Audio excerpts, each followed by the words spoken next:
सदर आसिफ जरदारी से जिहाद ज़हूर की क़यादत में IMF के वफ़द की मुलाकात। IMF प्रोग्राम पाकिस्तान में माशी इस्तेहकाम लाने में मददगार साबित हुआ।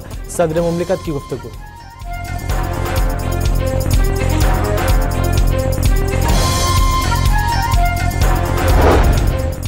पाकिस्तान ने मोदी के इल्ज़ामात को बेबुनियाद और इश्तियाल अंगेज करार दे दिया। भारतीय बयानात इलाकाई कशीदगी को हवा देने की कोशिश है। तर्जुमान दफ्तर खारजा का बयान। अक़वाम मुत्तहिदा की खुजदार में स्कूल बस पर दहशतगर्द हमले की मजम्मत। बुज़दिलाना फेल करार दे दिया। दहशतगर्दी आलमी अमन व सलामती के लिए बड़ा खतरा है। तमाम ममालिक पाकिस्तान से ताउन करें। सलामती काउंसिल का एलामिया।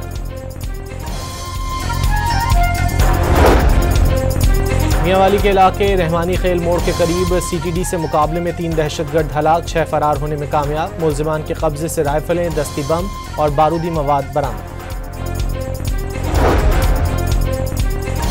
साहिवाल में पुलिस ने कलअदम तहरीक तालिबान फितना उल खवारिज का दहशतगर्द गिरफ्तार कर लिया। कब्जे से बारूदी मवाद, डेटोनेटर और असलहा बरामद।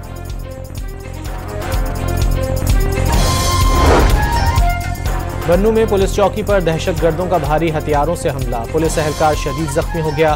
पुलिस की जवाबी कार्रवाई पर हमलावर फरार हो गए। जख्मी पुलिस एहलकार को अस्पताल मुंतकिल कर दिया गया।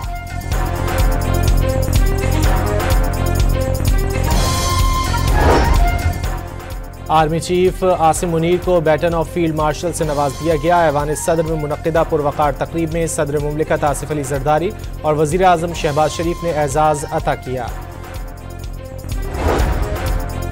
वज़ीर आज़म शहबाज शरीफ आज जिना स्क्वायर मरी रोड अंडरपास प्रोजेक्ट का इफ्तिताह करेंगे। पाकिस्तान की तारीख में पहली बार सिर्फ 35 रोज़ की रिकॉर्ड मुद्दत में अंडरपास प्रोजेक्ट मुकम्मल हुआ।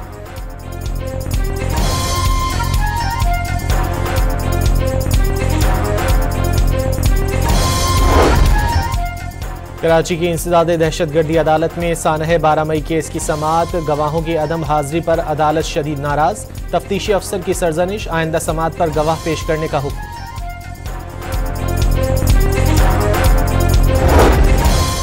और लाहौर हाईकोर्ट का पंजाब भर के सर्विस स्टेशंस पर वाटर रिसाइकलिंग प्लांट लगाने का हुक्म।